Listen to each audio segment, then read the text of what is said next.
We were the first to build here, and of course it was all just bush and there was nothing else here. We had everything right for us to retire on, and then the fire came along and decided otherwise.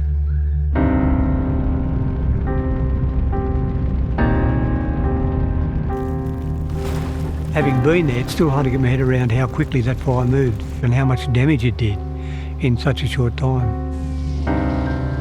5 minutes before the fire took us, the fire brigade came in and he said, if you want to go, we'll help you go now, otherwise we're leaving you to it, you won't survive.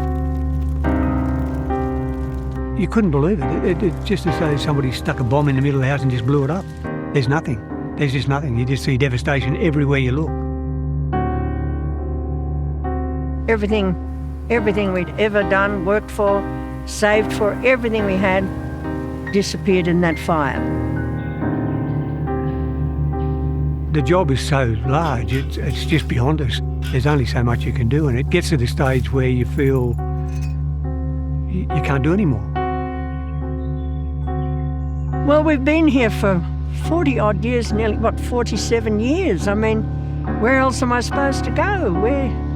This is my life, the garden.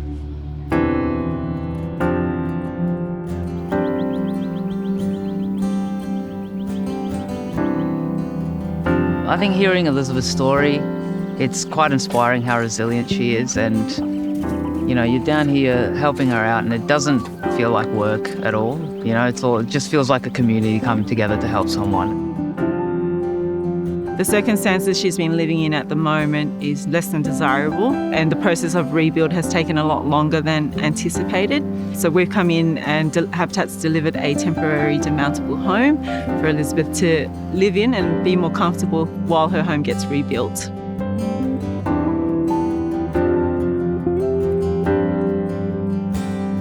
Hit so close to home, up and down. The New South Wales coast was really harshly affected, and to come out here and contribute to the community out here in any way, shape or form, that being at the moment carpentry, building a deck and fixing up the house for Elisabeth out the back, it's really fulfilling, and it's great to see the community slowly getting back on their feet.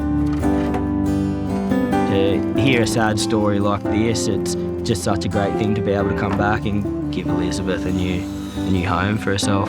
I suppose that's the main thing of life, is when you can give back to people. That's really, isn't that the main happiness that you can get out of this sort of stuff?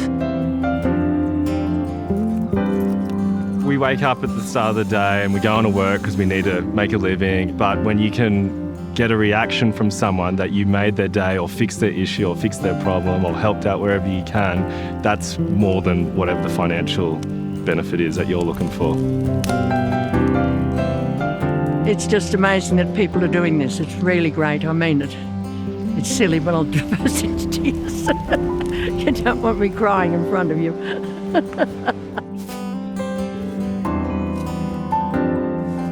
The woman's so passionate about horticulture and everything just got destroyed here.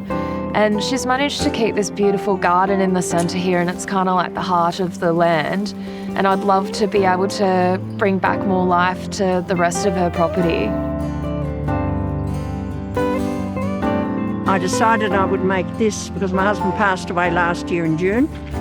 So I decided that section was going to be a memorial garden to him, having mainly the plants in it that he wanted.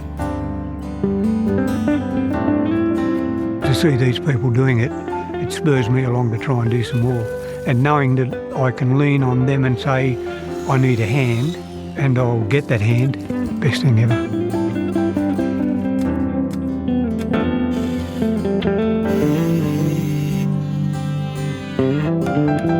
The thing that we do may not seem like a big thing for us, but the gratitude and the appreciation that they give us, like I've had tears, I've had hugs, I've had all sorts of, it's just a gratitude, and to know that you've made a real direct impact on someone's life.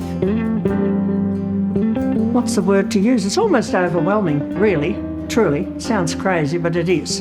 It'll take a while for it all to sink in that I'm actually not dreaming and it's for real.